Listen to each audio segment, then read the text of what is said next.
সুপ্রিয় শিক্ষার্থী, এখন আমরা আলোচনা করব অষ্টম শ্রেণীর গণিত অনুশীলনী 4.2 এর 7 নম্বর প্রশ্ন, যেখানে দেওয়া আছে x-2y = 3 হলে x³ - 8y³ - 18xy এর মান নির্ণয় করো।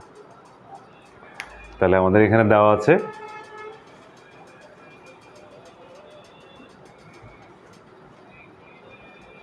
x-2y = 3। তাহলে এখন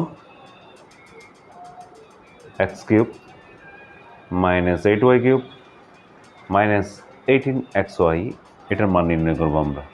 তাহলে এখানে আমরা লিখছি x³ কে আমি যদি লিখি x³ আর এটাকে লিখি যদি 2y³ -18xy কে রেখে দিলাম, তাহলে এটার ক্ষেত্রে হয় আমাদের a³ - b³ এর সূত্র। তাহলে a³ - b³ এর ক্ষেত্রে আমরা জানি a - b³ plus 3ab into a - b। এটা হচ্ছে আমাদের a³ - b³ এর সূত্র।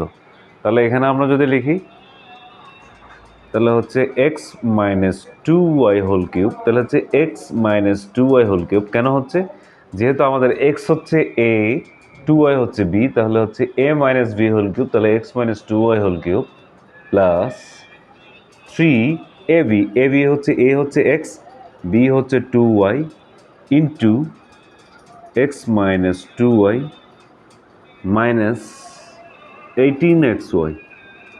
এই 18xyটা হচ্ছে এটা, আর এই বাকি অংশটা হচ্ছে a³ - b³ এর সূত্র থেকে। তাহলে আমরা এখন এখানে মান বসাবো, মান বসালে তাহলে হচ্ছে x - 2y এর মান দেওয়া আছে 3 বসালাম plus 3 into x into 2y into x - 2y = 3 দেওয়া আছে এখানে 18xy। তাহলে এখানে আমরা লিখতে পাচ্ছি 3³ সমান আমরা জানি 3³ 3 into 3 into 3 equal 3 into 3 9, 9 into 3 27।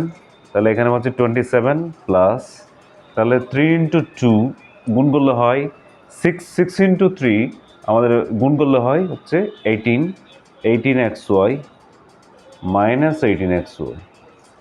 তাহলে প্লাস 18xy মাইনাস 18xy যদি চলে যায় তাহলে আমাদের থাকে 27। তাহলে আমাদের আনসার হচ্ছে 27।